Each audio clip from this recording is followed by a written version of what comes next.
মই আজি অজলা কাল্টিভেশ্যনৰ বিষয়ে অলপ ক'ব ওলাইছোঁ। আপোনালোকে যিহেতু নতুন এইটো অজলা বস্তু কেনেকৈ কৰে, অজলাটো কেনেকৈ হাৰ্ভেষ্টিং কৰে, সেইটো মোৰ দুটা অজলা বেড আছে। এইটো বতাহত যিহেতু পাত চাত পৰি অকণমান হেৰি হৈছে, আপোনালোকে দেখিছে। অজলা এনেকুৱা বেডৰ পৰা আপোনালোকে হাৰ্ভেষ্টিং এনেকৈ কৰিব পাৰিব। এনেকৈ উঠাই আপোনালোকে মুৰ্গী বা গাহৰি, গৰু, বতা চৰাই, লেয়াৰ মুৰ্গী, বনৰজা সকলোকে খুৱাব পাৰে। এইটো এনেকৈ হাৰ্ভেষ্টিং কৰে আৰু ইয়াত অলপমান থাকি গ'লেই ইয়াৰ পৰাই আকৌ বহুত হৈ যায়।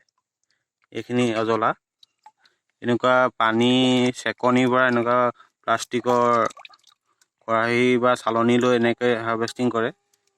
আৰু এইবোৰ দেখিছে, মই এনেকৈ প্ৰতিদিনে হাৰ্ভেষ্টিং কৰি লোকেল মুৰ্গী আৰু কয়লাৰ, গাহৰি, গৰুক খুৱাই আছোঁ। এইখিনি মোৰ অজলাৰ প্ৰডাকশ্যন এনেকৈ কৰে। যথেষ্ট লাভজনক এইটো। আপোনালোকে এইটো অজলা খুৱাই দানা খৰচ যথেষ্ট কমাব পাৰে। যথেষ্ট প্ৰটিন থকা অজলা এয়া, অজলা খেতিটোত। আৰু বহুতো আছে ইহঁতৰ গুণাগুণ। আপোনালোকে ইউটিউব বা ফেচবুক, গুগলত চাৰ্চ কৰি চাব পাৰিব। মোৰ এই দুটা বেড আৰু আপোনালোকক দেখুৱাইছোঁ। এই বেডটো আপোনালোকে এফুট দ আৰু দীঘল বহল আপোনালোকে কিমান কৰে আপোনালোকৰ কথা। এটা 16 ফুট দীঘল আৰু 6 ফুট বহল, এফুট দ এটা বেডত আপোনালোকে প্ৰতিদিনে 2.5 কেজিৰ পৰা 3 কেজি অজলা প্ৰতিদিনে আপোনালোকে হাৰ্ভেষ্টিং কৰিব পাৰিব, উঠাই খুৱাব পাৰিব। আৰু আপোনালোকে ইয়াৰ বিষয়ে আৰু জানিবলৈ মোৰ ইউটিউব চেনেলটো ছাবস্ক্ৰাইব কৰি ৰাখিব। মই ইয়াত অজলাৰ বিষয়ে দি আছোঁ। মই এই আৰু দুটা অজলা বেড দেখুৱাইছোঁ। এই দুটা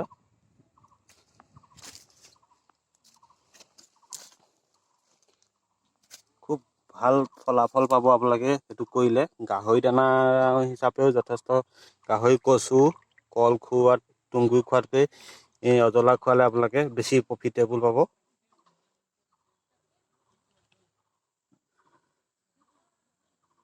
এই দেখিছে,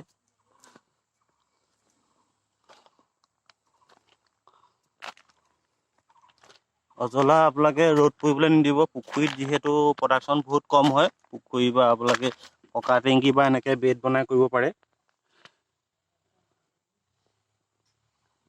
ইহঁতক গ্ৰীণ ফিড বা আপোনাৰ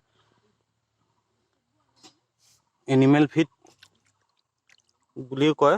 যথেষ্ট প্ৰটিনৰ ক্ষমতা, নিউট্ৰিচন আৰু বায়' ফাৰ্টিলাইজাৰ হিচাপেও ইউজ কৰিব পাৰে। আপোনালোকে ধান খেতিত দিব পাৰে।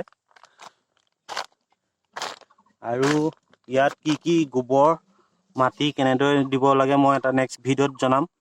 কেনেকৈ কি দিব লাগে, কিমান পৰিমাণৰ দিব লাগে।